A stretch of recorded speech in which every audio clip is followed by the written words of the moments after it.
Welcome to a brand new series we're starting out today with on a week-to-week basis, where we look at each Eagles game, break it down week to week, and we're starting out today with the initial opponent we're going to face in 2024 down in Brazil. Don't sue me for that. Cultural insensitivities and all that. But we'll be facing them in Sao Paulo in week 1. And man, it could definitely get interesting. So let's take a dive into that team, what they did in the offseason, how they're better, and how we're going to look facing them. What's up, it's your boy Cintron. Come back at you with another analysis video. And I kid you not, that's my real name. Starting out with the Green Bay Packers draft and who they picked up. And let's pick up where they left off. They finished 9-8. Not a good record, but they went into the playoffs hotter than anybody. Came in and beat the brakes off the Dallas Cowboys and had a 17-point advantage in the divisional round against the NFC champion San Francisco 49ers. They almost beat them. Hey, man, but they had to go on and win and whine after without winning the championship. Anyways, Green Bay, they needed D-line help, linebacker help, O-line help, and cornerback help, and they got all of that. Xavier McKinney, they picked him up in the offseason. Definitely a nice pickup for them. A.J. Dillon, they retained him, swapping him out for Aaron Jones. Swapping Aaron Jones out for Josh Jacobs. And then David Bakhtiari, they finally just let him go. And then, pick up some other guys on the O-line, some futures, picks at other positions, and a guy in the immediate that will help, but he's going to be slated to probably play at another position. And the safety in the corner, they definitely picked up, but later than they expected. But let's get into the picks anyways. Jordan Morgan, he was a tackle at Arizona, but maybe he'll help them in another position. But, talented guy, and he can be their Swiss Army knife for right now. Adrian Cooper, a talented guy, ran a 4.51 coming out of Texas A&M, had 8 sacks last season. And who knows if he'll play as a rookie? Who knows if the defense will be too difficult or how difficult it will be for him to pick up? But, an upgrade there. They look for somebody with athleticism and explosiveness. He's got that in spades. Javon Bullard, he's a safety that, light frame, around 200, maybe under, like butt 90 area, but explosive guy. Ran a 4.4, and he might come out of the gate and start for them. So immediate impact, trying to replace Darnell Savage when he left. Marshawn Lloyd gives them a top-tier trio of running backs, and then he'll be the guy most likely replacing A.J. Dillon as he rides off into greener pastures. Definitely not a bad duo to have, next year for them. Marshawn Lloyd and then Josh Jacobs, hitting you with thunder and lightning. Maybe thunder and thunder because he's 220, running a 4.4. Dangerous. Tyron Hopper, a solid linebacker, but he's gonna need some development. But maybe a futures pick for them that is going to develop into a starter. But we'll see down the line. But kind of maybe insurance policy for Adrian Cooper. But just gonna provide depth at the very least. Evan Williams, a solid safety. Gonna give them some depth there. Not a bad guy to have out of Oregon. Jacob Monk, don't know anything about him to be honest, but they needed depth amongst the offensive line, and they got it. Keaton Oladapo, see if he can develop, but in the meantime, he'll be a special teams player. But ran a 4.58, I think, at 215, 217. So, solid guy. Can he develop into more? We'll see. Travis Glover, a guy with huge potential coming out of Georgia State. Huge guy. Nice frame. Some good measurables. So he's the guy I wanted for the Eagles. I'm like, I was mad, but, he'll be a guy that developed into the very least a depth piece for them. And Michael Pratt, a backup that has a chance to develop now. We'll see. But Kalen King, he was a worrisome corner, seen as maybe a day 1 or day 2 selection last year, but quickly dropped off the face of the earth. And he gets grabby, handsy, and see if he can develop there. But they definitely have a need for him at corner.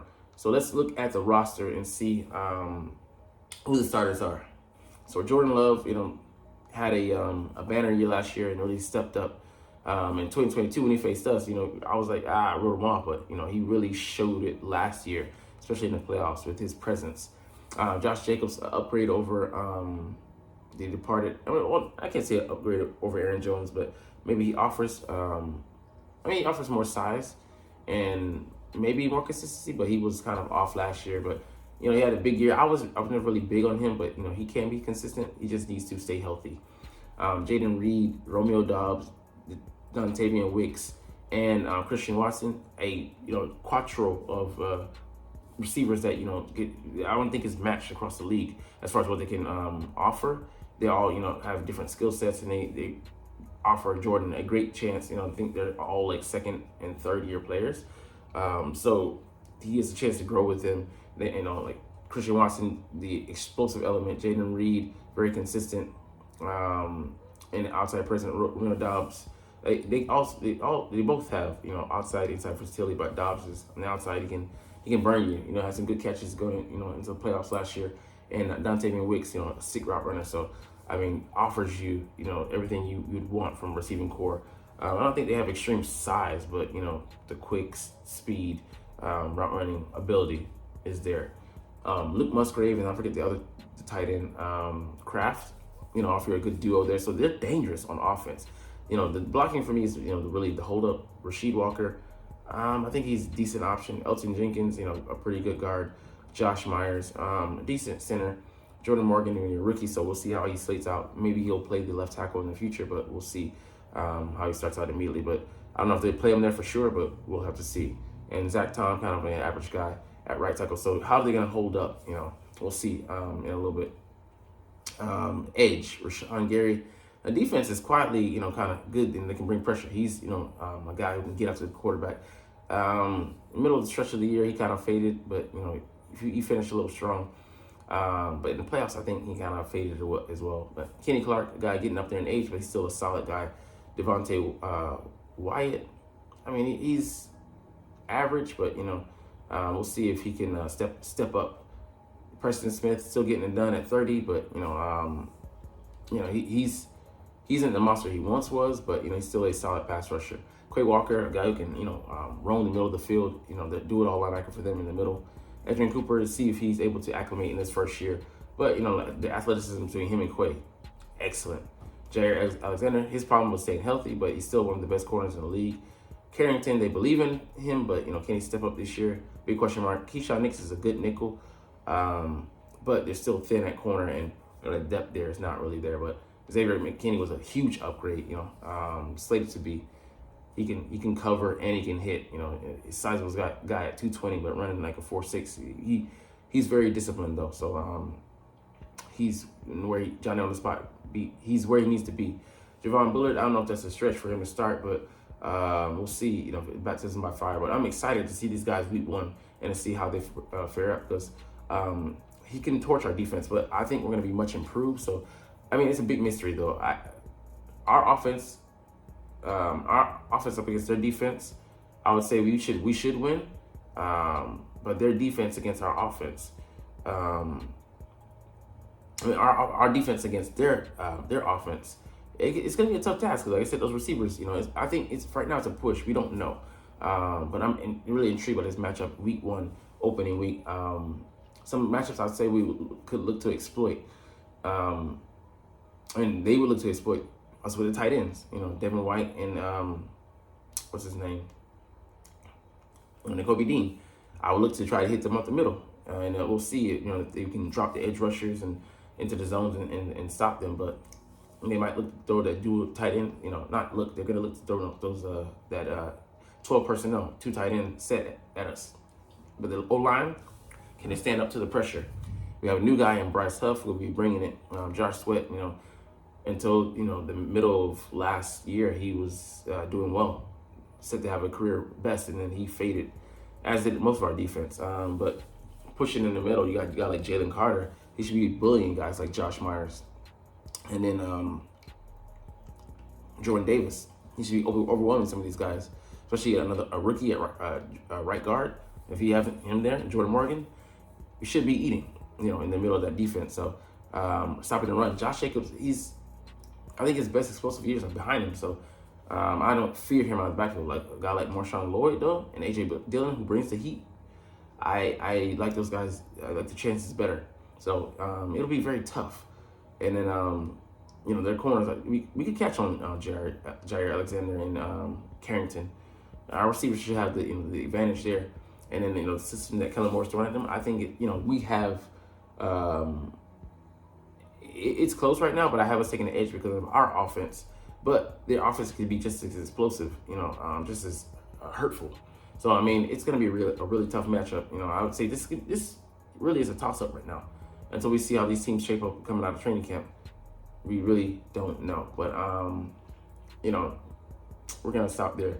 But I mean, exciting video for me to make because you know it's really give or take on what could happen, and there's a lot of football to be had in between. Making the bones both teams have yet to be set, and we'll see what they are coming out of training camp and whether they look weaker or stronger than we thought. But hey,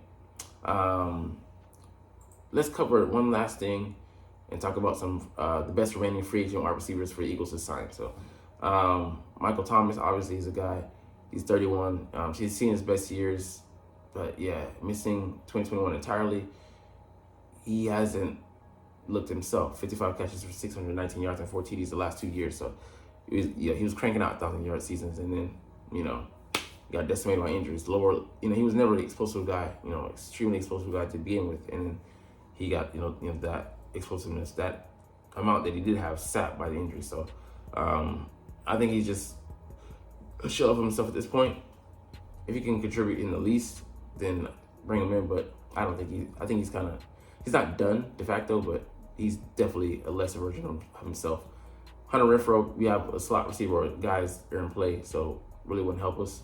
Russell Gage hasn't been the same since his injury. Cole Hartman got traded. I think he's best for a system, and he fits there in Kansas City.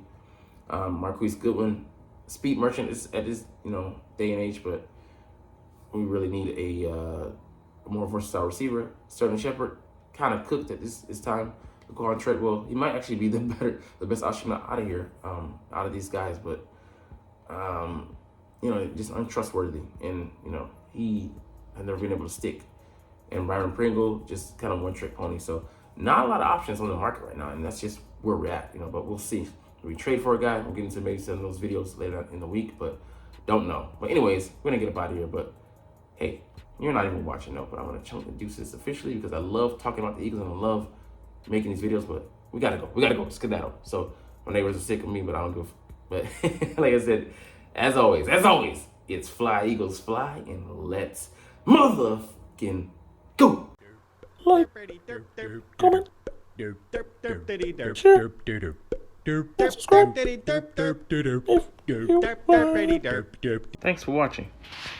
Check me out at Cintron, Cintron Anime, Cintron Life, or Cintron Laughs, or other social media.